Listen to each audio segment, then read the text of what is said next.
everyone and welcome. In today's video, I'm going to be sharing with you guys some of my key lessons learned from 2018. Now, as I speak, we're in January 2019, and a lot of people are spending this month just thinking about the year ahead, goal setting, creating New Year's resolutions, and really trying to transform their lives, which are absolutely fantastic. I love this time of year. It's a great sense of new beginnings and new opportunities. But one of the things that I like to do at the beginning of every year or at the end of every year is to spend a little bit of time reflecting and looking back. I do this every year because I think it's really good for a few reasons. Firstly, spending a bit of time reflecting on the year that's just gone will help me remember some of the lessons that I've learned that year. It helps me review the year and assess not just how much I would like to do in the coming year, but actually to give myself a bit of credit for how much I have accomplished in the year that's gone. Now, this is not to sit on my laurels and say, job done, and I'm not going to really push myself this year, but it is nice to spend a bit of time reflecting and looking back on how much you've accomplished in the year that's gone and how much you've learned from that year.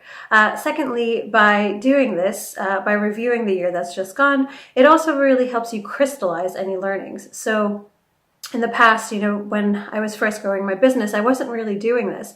And I found that sort of maybe 2 or 3 years in, once I started reflecting on the year that's gone, I really, really learned some valuable lessons. And when I took some time to sit down and write them down and think about them, it helped me, as I said, crystallize those lessons and make sure that I implemented them in the year that was coming, and to help my business grow that much faster. So whether you're here because you're interested in learning a bit more about property, or you're just interested in learning a bit more about business and entrepreneurship, I hope some of these tips will help.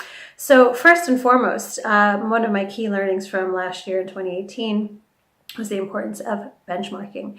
Now, for all of you out there who have businesses, you know that people are always talking about knowing your competition and knowing what they're doing, but how much time do you spend actually benchmarking yourself, not just against the competition on things like sales or on profits or revenue, but also benchmarking on things like performance?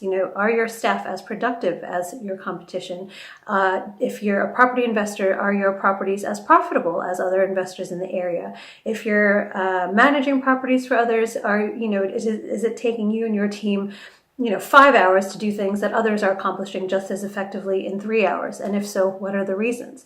I think some of the great things that come out of doing benchmarking exercises is that either it can show you that you're doing really, really well and you're sort of industry leading or better, or it can show you where there's opportunity for growth and improvement. So in our case, every year we look at our property portfolio, we look at how all of our properties are performing, from things not just profitability-wise, but as far as how long is it taking, how much of our time is it taking, how much hassle is it bringing into our lives, is it really stressful, all of that kind of both intangible and tangible ways of measuring performance.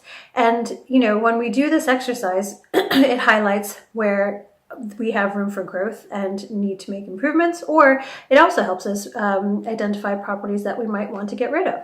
So again, this is not necessarily just a specific to property investing lesson. It can be true in any environment, in any business, and in many areas of your life even.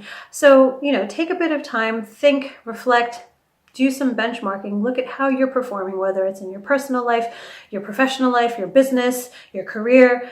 Look around, see what others who are doing what you want to do and who are achieving what you want to achieve, see how they're doing, how they're performing, and what their metrics are, and then use those lessons to improve your own performance and your business's performance.